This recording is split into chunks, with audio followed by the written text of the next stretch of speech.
yard. So you did see me yawning anyway. So yeah, so what was I saying? Yeah, so he'd answered a message from his brother on his mum's mobile phone, and he told his brother that mum was in bed asleep. He had pleaded guilty at an early court hearing and was sentenced to Mold Crown Court with a life term of 22 and a half years. Now, to me, oh, shit. Oh, I'm sorry. I told you what I'm like today. I need to go back to bed, I reckon. I will try and control it. I don't know how I can try and control it. So he was, how old is he? 18. Or just gone past 18. Ugh, just gone past 18. These flipping headphones. Do it that way. He's just over 18 years old now. So, he's going to be out before he's 50. I'm going to take myself off screen because I can't stop yawning, and it's not very nice of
What's more, he's caught on camera after holding his own mother hostage for hours and bludgeoning her to death thanks to murder tips from an AI bot.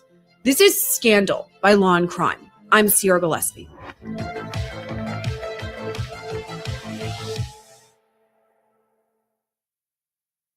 How many of you guys out there have seen the Netflix show Adolescence? That's obviously fantasies.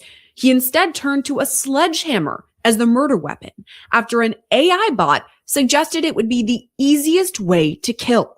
The only bright spot in this story, he was easily tracked down thanks to great detective work and the disturbing trail of evidence he left behind. Turn around and face the wall. Yes, please, drop the bottle. Okay, so Gonna put you in handcuffs for now, okay? Okay. You got anything on you? No. My detained or arrested. You okay? Yeah. If you're interested in cases like this one, we're talking top true crime news, body cams, interrogations, and deep dives into some of the most scandalous of cases, then make sure to subscribe to our channel and turn on notifications so that you don't miss anything. Now, onto the case of Tristan Roberts.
I put myself up there. See? And you know, my hair is natural. This bit here is not quite like how I got my hair, but if I just take the headphones off a minute, take these glasses off, sort it all out. That one's slightly behind. I got really frizzy hair today, and I hate frizzy hair. So, I mean, I'm wearing a white jumper, so, you know, can see it, yeah? So, you know, and then the other one I had done, let's remove this one, which a couple of my friends have reported on, and they said, oh, you look really nice. Yeah, but it's not me. And this was the other one. I really love this one when it comes on. There. I really, really do like that photo. And I'm quite often going like this. And it's like I'm holding my head up. So, yeah. So if I could look like that in real life with a bit of slap and makeup, I'd go for it daily. You know, I really would. But enough of me. We'll get back to this guy here. But I just thought I'd show you what AI could do for you. Today's scandal takes us to Tristan. It's a seaside town in North Wales, just west of Liverpool. And for a time, that was the home of 45-year-old Angela Shellis. According to friends and family, Angela moved back to this area to give her sons a better life. There was her oldest son, Ethan, and then her youngest, 18-year-old Tristan. Now, family say Angela was a qualified teacher, but she took a lesser paying job as an assistant teacher at the local high school just so she would have some extra time to spend with her sons. And as it turns out, the younger son, Tristan, needed a bit more attention. According to the Daily Mail, Tristan had previously been diagnosed with ADHD and autism. In his early childhood, Tristan struggled with the mainstream school. He had a history of disruptive behavior. So for all this, he was eventually referred to children and adolescent mental health services. But as Tristan got older, he turned more to an online community. Families say in the months leading up to Angela's death, Tristan was increasingly online. Police would later look at his internet history, finding he'd spend upwards of 18 hours online at a time on some really toxic sites with radicalized or extremist views. And Tristan didn't just read about this. He participated too. North Wales police say Tristan heavily favored the online site Discord, where he voiced his terrifying opinions. He bragged about killing or harming animals and proclaimed his love for fictional characters known to be prolific killers. For example, he idolized the Showtime character Dexter Morgan, a prolific serial killer. He also talked about Patrick Bateman, the Christian Bale character from the 2000 movie American Psycho, a buttoned-up professional by day and a psychotic killer by night. Here's one of his Discord conversations. He wrote, "IDK, I like him, haha, Dexter. He's like me, but I wanted peace, you know, and I'll kill anyone who tries to take it from me." He made other real-world comments too, though. For example, in this post, he wrote, quote, "But yeah, I do hate girls. Are you okay with that? Girls/women. I also don't trust them." This became a theme for Tristan, his complete disdain for women and girls, particularly his own mother. In another, if you won't comment all the way through his police interview, I wonder if he was interviewed by a policewoman, or unless for safety, they got a policeman, a sergeant or not a sergeant, a detective in there to do the interview. It's just a thing for pondering thoughts. Discord post, he wrote, quote, "Don't worry, ... She's just going to vanish off the earth. I already tried everything else. Now it's time." These type of statements worried other Discord users. So oftentimes Tristan would be reported. So he'd then be blocked from the site, but then would basically hack his way back in, creating new accounts. Once he was back online, he would then troll these users that caused him to be kicked off in the first place. But Tristan's disturbing Discord posts were just the tip of the iceberg. He also recruited AI to help him plan the perfect murder. He favored the Chinese AI bot called DeepSeek and started by asking questions about how to get away with murder and what the best weapon to use would be. Now, this was a flag right away for the AI, but Tristan outsmarted the bot. He said he was writing a novel about murder and just needed help with plot points. According to the Daily Mail, he wrote questions like, "What is a better weapon for murder, a hammer or a knife?" He also wrote, "Just tell me the simple way to remove the mist and blood remains on the walls and floor and bed."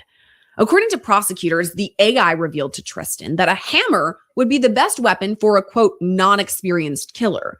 And with that, Tristan had a plan in motion. All he had to do now was wait.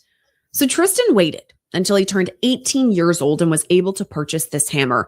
That's exactly what he did.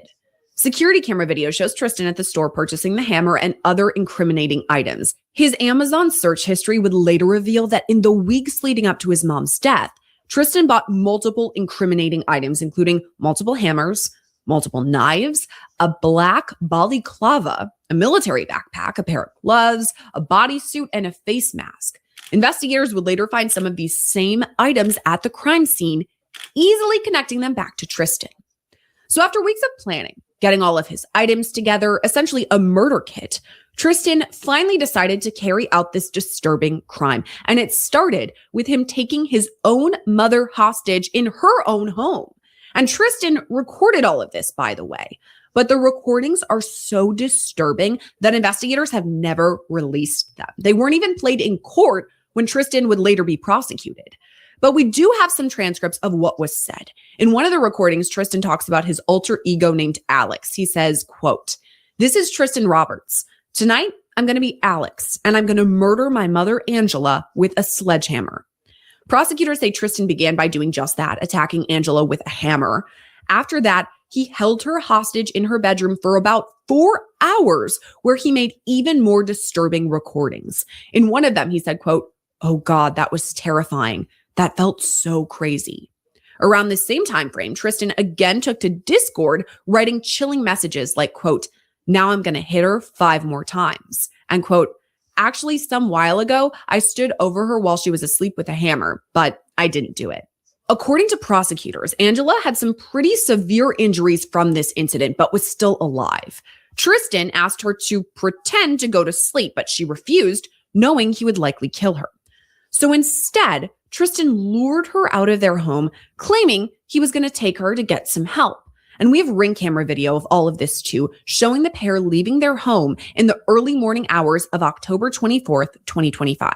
Later, you can see footage of both Angela and Tristan crossing the train tracks. They're not headed for help. Instead, Tristan's luring her to a remote location in the forest. This next part is really heartbreaking. Footage then captures Tristan walking back across the train tracks alone. Hours later, ring camera video captures Tristan leaving the home once again, this time with a bag.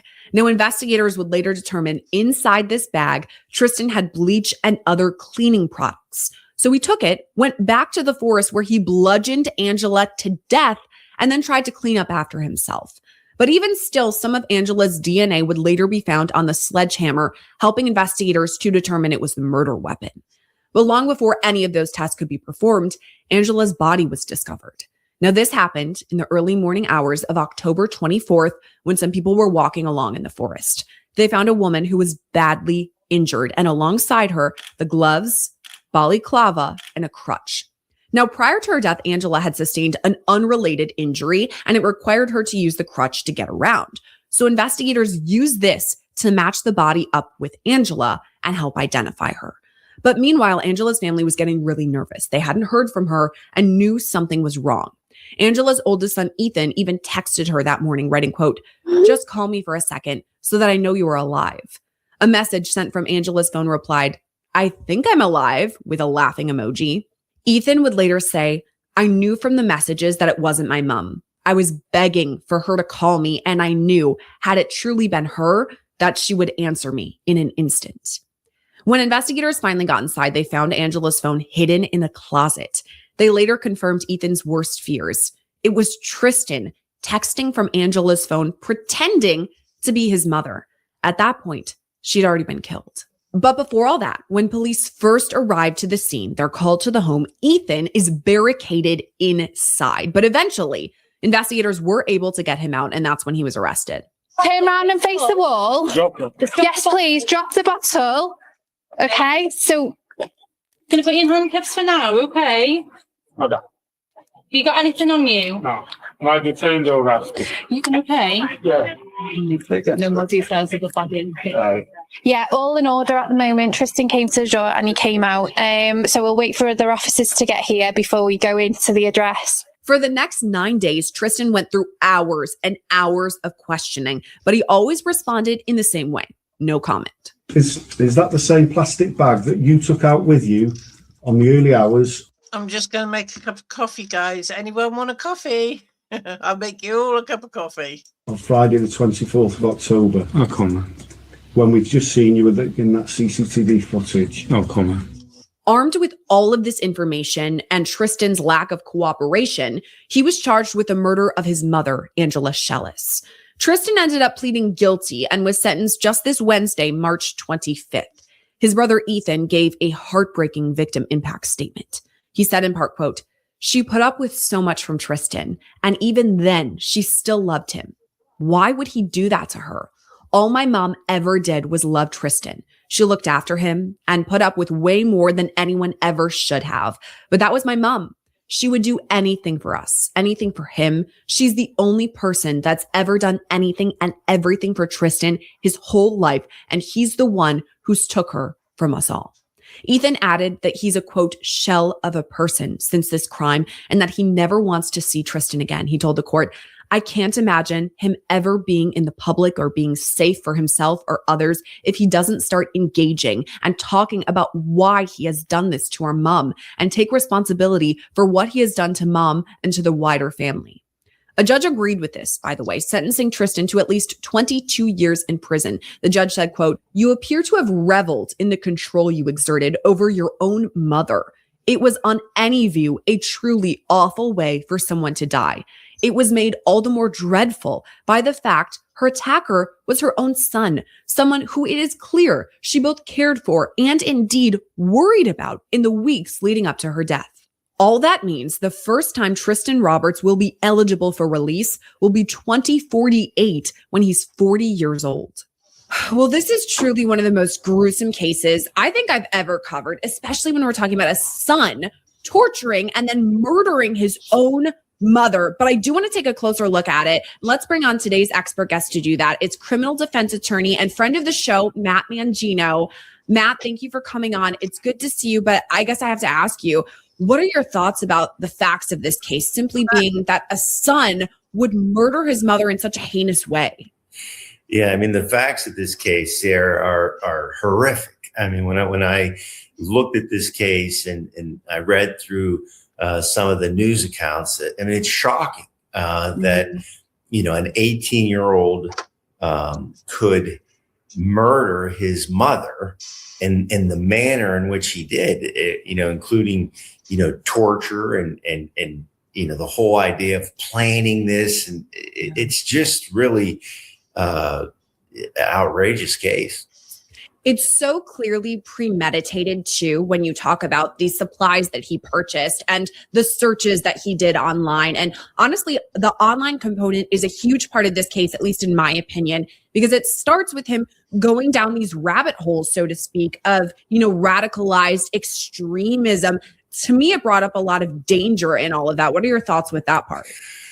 Yeah, well, there's no question. I mean, you know, setting aside even the horrific nature of this case, to see how, you know, this, you know, young man, you know, was dealing with all these different, you know, extremism online, you know, was involved in all that. I mean, I think, you know, he took the position that he hated women and, you know, all these different sort of indoctrinations, you know, through online searches and online interaction with other people is frightening because, you know, this is, again, as a young man, you know, 18 years old, you know, even younger when he's doing these searches, I'm sure at some point. And, you know, can any young man, you know, if they are in the right circumstances, or I should say the wrong circumstances, get indoctrinated in this type of hatred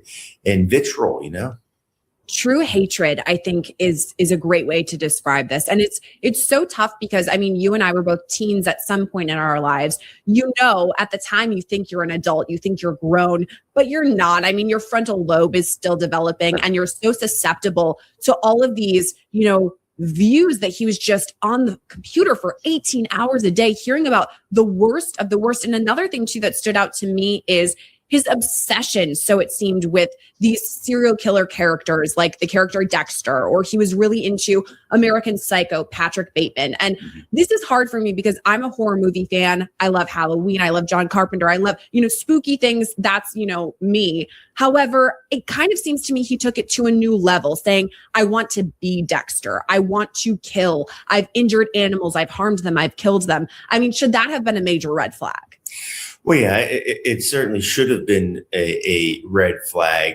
But I think his mother was concerned about some of these things, you know, as we got closer to this horrific crime, you know, but the problem is, you know, like you said, you're a horror movie fan, and a lot of people are, and you know, you watch a horror movie and you don't want to go out and, you know, stab somebody to death. But you know, if it's a concentration of 8 hours a day or longer where you're pounded with this stuff and you have access to all these other extreme videos and extreme conversations and chat rooms and things like that, that's a different story. That's different than, you know, being a horror movie fan who goes out, you know, once a month and watches a movie or watches one, you know, at home. You know, that's what I think, you know, part of the problem is just this, you know, access unlimited to extremism, to hatred, to murder and other things like that, serial killers. That, I think, is what compounds the problem with someone who might have, you know, some mental health issues that they're dealing with themselves. And you brought up a good point here too, in that he did it for hours and hours on end, so much so that you almost become desensitized to some things, and then it gets more extreme. And you also talked about previous diagnoses. Now, he had been diagnosed with ADHD, also autism, according to some of the reports that I've seen. We know how this case ended up going. He ended up pleading. But do you think that's a factor in any of this? The fact that he had previous diagnoses, would that be something that his defense should have kind of taken a look at? Well, when you talk about cases like this, it's particularly important to understand the vulnerabilities of the defendant. So if you have some mental health issue, if you have some mental health problem, psychological problem that limits your access to other people, your ability to interact with others, then that sends you to the only outlet that you have, and that's the internet, where you can sit in your home and you can search and you can interact with people in a way that's more comfortable for you. And ultimately, in some situations, it leads to extremism, and that extremism obviously ends up at some point to someone acting out, and that's what happened here. Listen, the crime is horrible. It's one of the worst crimes I've read about or researched. Mm-hmm. But again, you can't look at it without context. And context is, hey, this was a troubled young man who had no other outlet, and this is what he was feeding on. Oh, the route that he ended up taking is so disturbing. And it's kind of a double-edged sword, because the internet is so great. I mean, you can research, you're like, what year did the Great Molasses Flood happen? Was that you can find out amazing things, but so too, on the other side of the coin, you can really get down these deep, dark black holes. And that's what we saw here. He also reached out to AI. This part is crazy to me, asking for essentially murder tips. What do you make of that? I mean, there have to be laws in place at this point now. I know that there are like red flags in the whole AI machine. Like I said, there needs to be certain laws on what you can and can't do with AI, because it is quite scary, what you could do. I mean, like it showed with Tristan, originally he couldn't type in what he wanted to unalive someone, but he just got around it by making out he was doing a book. And, it's just freaking crazy. But it seems that police weren't called because of this. He pretended he was writing this murder novel. I mean, that to me could be some legal issues down in the future. What are your thoughts on that part? Well, yeah, I read that, and it's interesting that he used, this idea that he was researching a book on serial killers. And listen, I'm sure, Sierra, you and I, we Google some strange things when we're when you're getting prepared for a show and I'm getting prepared to talk with you. And I wonder, wow, if someone was looking at this, they think I'm a wacko or something like that. But, how do you police that? What do you do to ensure, that if someone is intending to hurt somebody, that somehow the authorities or the person who is the target, could ultimately, protect themselves. We just saw there was a verdict yesterday in California on YouTube and Meta, and people who are addicted to it. So we know, and it's been proven, that you can become addicted to this content that is on online. And, if that content is particularly harmful, if that content is radicalized, if that content instructs you to harm people, and you can become addicted to that, I mean, we're in a very precarious position, as a society, when that situation exists, and it can be brought right into your home. Yeah. I mean, you're so right, because AI is so helpful in so many ways, but then to be harmful in this way, to suggest, for an inexperienced killer, the best way to kill would be to use a sledgehammer, which is what he ended up doing. That to me, that's very wrong. So I like your word of precarious. It's a very interesting time that we have with all of this going on. And I guess let's talk about the actual crime itself, because he used the AI. He did all of his research. Okay. Then he ended up essentially taking hostage in her own home, attacked her in the home. He beat her up. I mean, what do you make of that half of it? Well, yeah, that's what's shocking, because, we know that, unfortunately, parents kill children and children kill parents. But in this situation, this is this young man's mother. He attacks her. He brutalizes her. He holds her hostage for 4 hours, and then, takes her out to a desolate place and smashes her head with a sledgehammer, and then comments about it, on social media, online, that this was a thing, and I really whacked her, with the sledgehammer. I mean, obviously that there's something wrong here. I mean, that what it is. We know he's radicalized and all that. He's a psychopath. He's probably schizophrenic as well, and very deluded. You can see him here thinking, what do I do next? You can see his clogs working in that brain of his. That sort of stuff. And we know that he has some diagnosis, but there's something seriously wrong here in the way this young man perceived his mother, and what he did, to fill out some sort of fantasy about, killing women. And it's so scary because he had this view of women and girls, hated them. And then his mom, who by all accounts loved her children, sacrificed so much, as all women do, all mothers, I should say, do. And now he takes it out on his mom, of all people. And to me, I'm wondering almost if he was begging to be caught, because if you look at all of the evidence against him, it's a lot. I mean, we talked about how he took her out of the home, into that desolate area. There's ring camera video, there's security camera video of that. He went online, as you pointed out, on social media, on Discord, and said, I whacked her, or whatever it was that he said. I mean, a lot of those things, we have his search history, we have him in the store buying the, hammer, all of those things. So if he was to plead not guilty, how do you even defend something like that?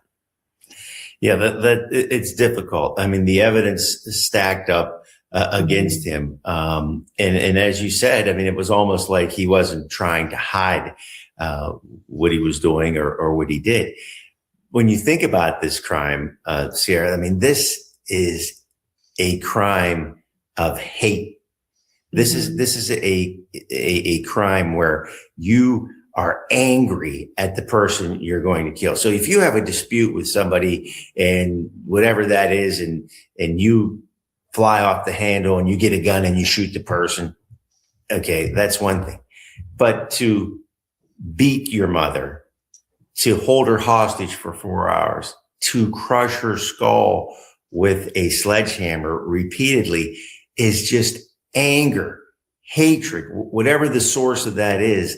This is a crime of passion, in the sense that you wanted to erase this person. You wanted to eliminate them like they never existed. Oh my God. When you put it like that, it's truly chilling. Actually, I was talking to editor, Christina is her name. She edits all the videos that we have here on Scandal. And we were talking about this and said essentially the same thing, Matt, where if you kill someone with a gun, senseless, tragic, should not happen. But to beat someone with a sledgehammer, it takes so much physical exertion. There's so many times where you could hit and say, okay, that's the last one, I'm done, and to do that to your own mom is just, it's truly so disturbing. I know we keep saying that, but I'm not over it. I mean, the facts of this case are really upsetting. And I guess I'm wondering what your thoughts are on him pleading guilty. I know that you're a defense attorney, so you cover a lot of cases where you're having to defend someone. It's a little different here because he just went the pleading guilty route. What are your thoughts on that? Well, I mean, he did the appropriate thing in that regard. I mean, obviously he took responsibility for what he did. This case is in Wells, in their criminal justice system. is different, obviously, than the American criminal justice system. And in reading the news reports, I think he received a 22-year sentence. Yep. I don't think in America that if he had committed the crime that he did, that he would have received a 22-year sentence. But that's the criminal justice system in Wales. So yeah, pleading guilty and getting 22 years, frankly, is a pretty good deal. But by any account, especially if you're looking at it through the lens of an American criminal defense attorney. Yeah. I tend to agree with you because I saw that 22-year sentence and I thought 22 years for this. I mean, for instance, Nick Reiner, who's accused of murdering 2 of his parents. I mean, granted, it is 2 versus just 1. He could potentially face the death penalty for that alleged crime that he committed. Here we have someone who's going to be in his 40s by the time he could be released with only 22 years. And I guess to your point, that is the difference between the United States justice system here in America versus overseas. But I mean, I guess technically it was the right way to go. I hope that there's some form of justice for the family who has to live through this and the trauma that they've, underwent and have the rest of their lives ahead of them. I mean, we're trying to make sense of this case, but I don't know how you do it. Well, yeah, I mean, you can't make sense of it. You can't try to logically figure out, what were the dynamics here? How did this happen? I mean, this is a brutal, outrageous crime. A child against a parent, someone who took some satisfaction from what he did based on what he posted after, and you can't make sense. And it's a truly tragic, sad story for this family. Yeah, I think you're right. There's truth, but no logic. I mean, it's hard to make sense of. Anyway, Matt Mangino, thank you for coming on Scandal and talking us through this case. Thank you. Good to see you, Sierra. And that is right. So what do you all think of that then? How deluded do you think Tristan is? He's a monster. And to be sentenced as low as he did, I mean, he should have got 50 years at least, because he's never going to be safe to the public. He should never be released from prison because he will be a threat to any girl, any woman, anyone. He's just a nasty piece of work. Right, I'm out. Till my next video. I will see you. Take care and be safe.